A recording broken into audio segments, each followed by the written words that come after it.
ಸಿದ್ದರಾಮಯ್ಯ ಎಂಬ ಹೆಸರಿನ ನಾನು ಕರ್ನಾಟಕ ರಾಜ್ಯದ ಮುಖ್ಯಮಂತ್ರಿಯಾಗಿ ನನ್ನ ಪರ್ಯಾಲೋಚನೆಗೆ ತರಲಾಗುವ ಅಥವಾ ತಿಳಿದು ಬರುವ ಯಾವುದೇ ವಿಷಯವನ್ನು ರಾಜ್ಯದ ಮುಖ್ಯಮಂತ್ರಿಯಾಗಿ ನನ್ನ ಕರ್ತವ್ಯಗಳ ಯುಕ್ತ ನಿರ್ವಹಣೆಗೆ ಅಗತ್ಯವಾಗಬಹುದಾದ ಸಂದರ್ಭದಲ್ಲದೆ ಅನ್ಯಥಾ ಯಾರೇ ವ್ಯಕ್ತಿಗೆ ಅಥವಾ ವ್ಯಕ್ತಿಗಳಿಗೆ ಪ್ರತ್ಯಕ್ಷವಾಗಿ ಅಥವಾ ಪರೋಕ್ಷವಾಗಿ ತಿಳಿಸುವುದಿಲ್ಲ ಅಥವಾ ಬಹಿರಂಗಪಡಿಸುವುದಿಲ್ಲ ಎಂದು ದೇವರ ಹೆಸರಿನಲ್ಲಿ ಪ್ರಮಾಣ ಮಾಡುತ್ತೇನೆ.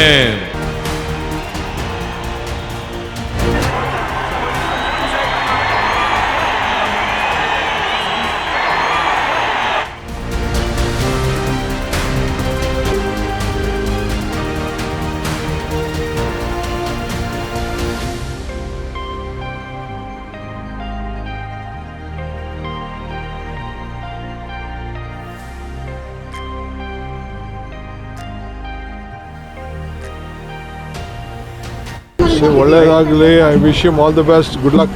ಯಾವುದೋ ದಾಖಲೆಗಳನ್ನು ಮುಗಿಬೇಕು ಅಂತ ರಾಜಕೀಯ ಮಾಡಲಿಲ್ಲ, ಕಾಕ್ತಾಳೀಯ ಬಂದಿದೆ ಅಷ್ಟೇ. वज़ीर आला सिद्धरामैया कर्नाटक के साबिक़ वज़ीर आला आंजहानी टी देवराज उर्स के तवील तरीन दौरे इक़्तिदार के रिकॉर्ड के बराबर हो गए हैं, जो रियासत की सियासत में एक तारीख़ी मोड़ समझा जा रहा है। अगरचे दोनों रहनुमाओं को पसमानदा तबक़ात की फलाह के लिए याद किया जाता है, मगर तज्ज़ियाकारों के मुताबिक उर्स की इस्लाहात तय-अराज़ी और LG हवानोर की क़ियादत में पहली रियासती सतह की पसमानदा तबक़ात कमीशन का क़याम ज़्यादा नुमायाँ रहा। सिद्धरामैया को उर्स की विरासत का तसलसल इसलिए कहा जाता है कि उन्होंने अन्नभाग्य, 5 ज़मानतें और समाजी, तालीमी व माशी सर्वे जैसे इक़दाम नाफिज किए। नायब वज़ीर आला और कर्नाटक कांग्रेस के सदर DK शिव कुमार, जिन्हें वज़ीर आला के ओहदे का मजबूत दावेदार भी माना जाता है, 5 जनवरी को विधानसौदा में सिद्धरामैया को इस संग मील पर मुबारकबाद दी। उन्होंने इसे न सिर्फ कांग्रेस बल्कि पूरी रियासत के लिए खुशी का मौका करार दिया और कहा कि सिद्धरामैया अपनी तवील मुद्दत इक़्तिदार के सबब तारीख़ के औराक़ में पहले ही जगह बना चुके हैं। सिद्धरामैया ने अपनी सियासी ज़िंदगी में 2 मरतबा नायब वज़ीर आला और क़ायदे हिज़्ब इख्तिलाफ़ के तौर पर खिदमात अंजाम दी और 9 बार रुकन असम्बली मुंतखब हुए, अगरचे वो 2 लोकसभा इंतखाबात हारे भी थे। उनका सियासी सफ़र 1983 में चामुंडेश्वरी से आज़ाद उम्मीदवार के तौर पर शुरू हुआ, जहां उन्हें चौधरी चरण सिंह की भारतीय लोकदल की हिमायत हासिल थी और वो राम मनोहर लोहिया के सोशलिस्ट नज़रियात से मुतासर रहे। 2004 में कांग्रेस JDS हुकूमत के दौरान वज़ीर आला N धर्म सिंह के तहत उनकी तरक्की थोड़ी रुकी, जिसके बाद 2005 में HD देवेगौड़ा से इख्तिलाफ हुआ। RL जालप्पा जैसे सीनियर रहनुमाओं की सरपरस्ती में उन्होंने हुबली में AHINDA अहिंदा इत्तेहाद को मुनज़्ज़म किया, कांग्रेस में शमूलियत इख्तियार की और सोनिया गांधी और मल्लिकार्जुन खड़गे की हिमायत से चामुंडेश्वरी का ज़मीनी इंतखाब जीता। 2013 के इंतखाब से कबल गैर कानूनी कानकनी के ख़िलाफ़ बेंगलुरु से बल्लारी तक पदयात्रा, जिसमें गाली जनार्दन रेड्डी को निशाना बनाया गया, ने उन्हें पार्टी का चेहरा बना दिया। DCMD के शिव कुमार के इक़्तिदार की शराकत के दावों के बावजूद सिद्धरामैया आने वाले 2028 असेंबली और 2029 लोकसभा इंतखाब के लिए अहिंदा बुनियाद पर इन्हिसार कर रहे हैं। 77 साल के सिद्धरामैया 1994 में HD देवेगौड़ा की जनता दल हुकूमत में वज़ीर ख़जाना बनने के बाद अब तक 16 बजट पेश कर चुके हैं और रवां साल मार्च में 17वां बजट पेश करने जा रहे हैं। ಯಾವುದೋ ದಾಖಲೆಗಳನ್ನು ಮುಗಿಬೇಕು ಅಂತ ರಾಜಕೀಯ ಮಾಡಲಿಲ್ಲ, ಕಾಕ್ತಾಳೀಯ ಬಂದಿದೆ ಅಷ್ಟೇ. ಸೊ ದೇವರಾಜ್ ಅರಸರವರು ಎಷ್ಟು ವರ್ಷ ಮಾಡಿದ್ದಾರೆ, ಎಷ್ಟು ದಿನಗಳು ಮಾಡಿದ್ದಾರೆ ಅನ್ನೋದು ಗೊತ್ತಿರಲಿಲ್ಲ. ಇವತ್ತು ದೇವರಾಜ್ ಅರಸರವರ ಜನರ ಆಶೀರ್ವಾದದಿಂದ ಅದನ್ನು ಮುರಿತಕ್ಕಂಥ ಅವಕಾಶ ಸಿಕ್ಕಿದೆ, ನನಗೆ ಸಮ ಮಾಡ್ತಕ್ಕಂಥ ಅವಕಾಶ ಸಿಕ್ಕಿದೆ. ನಾಳೆ ಆದರೆ ಅದು ಬ್ರೇಕ್ ಆಗುತ್ತೆ, ಗೊತ್ತಿಲ್ಲ ನನಗೆ. ನಾಳೆ ಬ್ರೇಕ್ ಆಗುತ್ತೆ. ಇದು ಪರಿಪೂರ್ಣ ಅವಧಿ ಮುಗಿಸ್ಬಿಟ್ಟು ಮತ್ತೊಂದು ದೊಡ್ಡ ಇತಿಹಾಸ ಸೃಷ್ಟಿ ಮಾಡ್ತೀರಾ? ಇದು ಪರಿಪೂರ್ಣ ಅವಧಿ ಮುಗಿಸಿ ಇತಿಹಾಸ ಸೃಷ್ಟಿ ಮಾಡ್ತೀರಾ? ಅದು ಮತ್ತೆ ಅದು ಹೈಕಮಾಂಡ್ನವ್ರು ತೀರ್ಮಾನ ಮಾಡೋದು. ಹೈಕಮಾಂಡ್ನವ್ರು ಯಾವಾಗ ತೀರ್ಮಾನ ಮಾಡ್ತಾರೆ ಅಂತ ಗೊತ್ತಿಲ್ಲ. ಪೂರ್ಣಾವಧಿಯ ಸಿಎಂ ಆಗುವಂತ ಹೈಕಮಾಂಡ್ ಮೇಲೆ ವಿಶ್ವಾಸ ಇದೆ ಸರ್ ಅಂತ ನಿಮಗೆ? ವಿಶ್ವಾಸ ಇದೆ. ವಿಶ್ವಾಸ ಇದ್ದವರು ಚೀಫ್ ಮಿನಿಸ್ಟರ್ ಹೆಂಗೆ ಪೂರ್ಣಾವಧಿ ಈ ಸಂದರ್ಭ ಜಾಸ್ತಿ ಆಗಿದೆ ಸರ್. ಪೂರ್ಣಾವಧಿ ಸಿಎಂ ಆಗ್ತೀರಿ ಅನ್ನೋ ವಿಶ್ವಾಸ ತಮಗೆ ಇದೆ? ಪೂರ್ಣಾವಧಿ ಸಿಎಂ ಆಗ್ತೀರಿ ಅನ್ನೋ ವಿಶ್ವಾಸ ಇದೆ? All depend upon high command's decision. Sir, but ಇವತ್ತು ಎಲ್ಲ ಕಡೆಯಲ್ಲೂ ಕೂಡ ನಾಟಿ ಕೋಳಿ ಪಲಾವ್ ಹಂಚ್ತಾ ಇದೆ. ಇವತ್ತು ನಾಟಿ ಕೋಳಿಗೆ ಬ್ರಾಂಡ್ ಅಂಬಾಸಿಡರ್ ಆಗ್ಬಿಟ್ಟಿದ್ದೀರಾ. ಯಾರು? ನಾಟಿ ಕೋಳಿ ಪಲಾವ್ ಹಂಚ್ಬಿಟ್ಟಿದ್ದಾರೆ ಅಭಿಮಾನಿಗಳು. ಗೊತ್ತಿಲ್ಲ. ಅಲ್ಲಲ್ಲ, ರಾಜ್ಯಾದ್ಯಂತ I do not know about it. ನನಗೆ ಗೊತ್ತಿಲ್ಲ, ಮತ್ತೆ ಯಾರು ಮಾಡ್ತಾ ಇದ್ದಾರೆ ಅಂತಲೂ ಗೊತ್ತಿಲ್ಲ. ಅಲ್ಲ, ನಿಮಗೆ ಗೊತ್ತಾಗಲ್ಲ ಸರ್. ಇಷ್ಟ ಅಂತ ಸರ್ ನಾಟಿ ಕೋಳಿ ನಿಮ್ಗೆ ಎಷ್ಟು ಇಷ್ಟ ಅಂತ? ನಾನು ಹಳ್ಳಿಯವನಲ್ವಾ. ಸಾಮಾನ್ಯವಾಗಿ ನಮ್ಮ ಹಳ್ಳಿನಲ್ಲಿ ನೆಂಟರು ಬಂದಾಗ ಮಾತ್ರ ನಾಟಿ ಕೋಳಿ ಕುಯ್ಯೋರು, ನೆಂಟರುಗಳು ಬಂದಾಗ. ಸೊ ಹಂಗಾಗಿ ನಾನು ನಾಟಿ ಕೋಳಿ ಮುದ್ದೆ, ರಾಗಿ ಮುದ್ದೆ, ನಾಟಿ ಕೋಳಿ ಇದನ್ನು ಮಾಡ್ತಿದ್ದೆ ಮೊದಲು. ಈಗಿಲ್ಲ, ಈಗ ಕಡಿಮೆ ಆಗಿದೆ.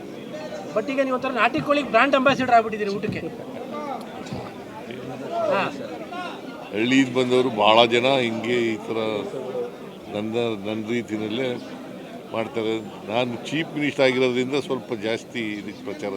ರಾಜಕಾರಣ ಖುಷಿ ಕೊಟ್ಟಿದೆ ಸರ್. ಇಷ್ಟು ವರ್ಷದ ರಾಜಕಾರಣ ಖುಷಿ ಕೊಟ್ಟಿದೆ ಸರ್ ಅಂತ ತೃಪ್ತಿ ಇದೆಯಾ? ಖುಷಿ ಇದೆಯಾ? ಖುಷಿ ತೃಪ್ತಿ ಇದೆ.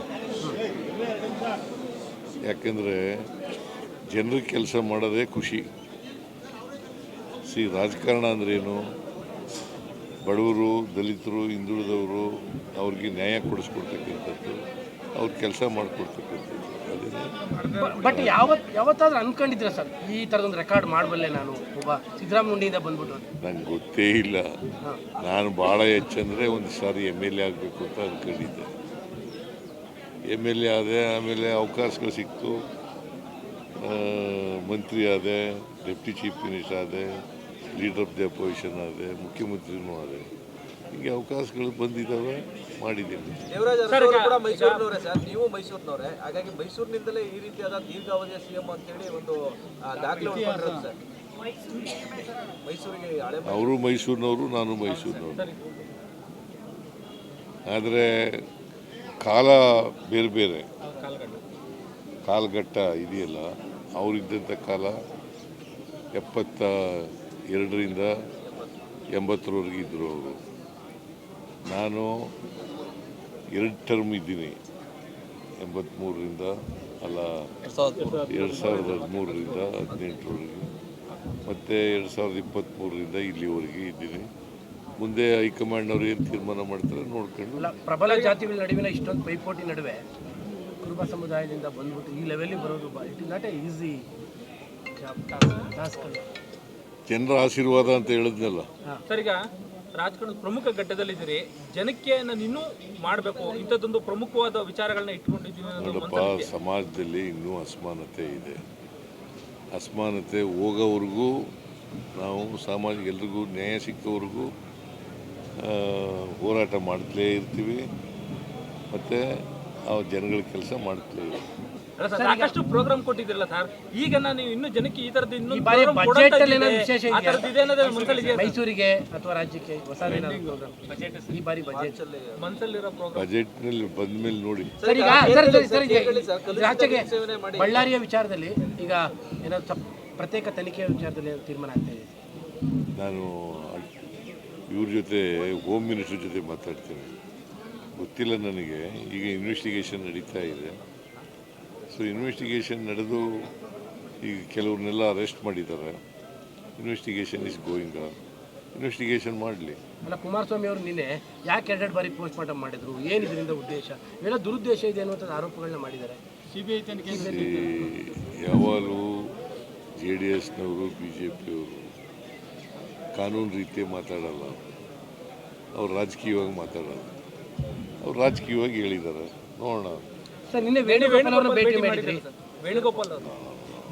ವೇಣುಗೋಪಾಲು ಇದರಿಂದ ವಯನಾಡಿಂದ ಈ ಕಡೆ ಬಂದು ಬೆಂಗಳೂರಿಗೆ ಹೋದರು. ಬೆಂಗಳೂರಿಂದ ಡೆಲ್ಲಿಗೆ ಹೋದರು. ಹಾಗೇ ಮೈಸೂರು ಬಂದ್ರಲ್ಲ, ಭೇಟಿ ಮಾಡೋಣ ಅಂತ ಮಾಡಿದ್ದೆ. ಪುನರಚನೆ ವಿಚಾರ ಈ ಸತಿ ಏನಾದ್ರು ಮಾತಾಡ್ತೀರಾ ಸರ್ ಡೆಲ್ಲಿಲಿ ಸಂಪುಟ ಪುನರಚನೆ ವಿಚಾರ ಏನಾದ್ರು? ನೋಡೋಣ, ಅವ್ರು ಕರೀಲಿ ಮಾತಾಡ್ತಾರೆ. ಸರ್, ಈಗ ಒಳ್ಳೇದಾಗಲಿ. I wish you all the best, good luck. Sir, high command ತೀರ್ಮಾನ ಅಂತ ಹೇಳ್ತಾ ಇದ್ರು. ಈಗ ಮತ್ತೆ ಅವ್ರಿಗೆ ಹೇಳಿಕೆ ಮತ್ತೆ ಗೊಂದಲ ಆಗೋದಿಲ್ವಾ ಅಂತ? ನೀವು ಗೊಂದಲ ಮಾಡ್ಕೊಳ್ತಾ ಇದ್ದೀರಿ. ನಮ್ಗೆ ಯಾರಿಗೂ ಗೊಂದಲ ಇಲ್ಲ, ನಿಮಗೆ ಗೊಂದಲ ಇದೆ. I wish you all the best, good luck.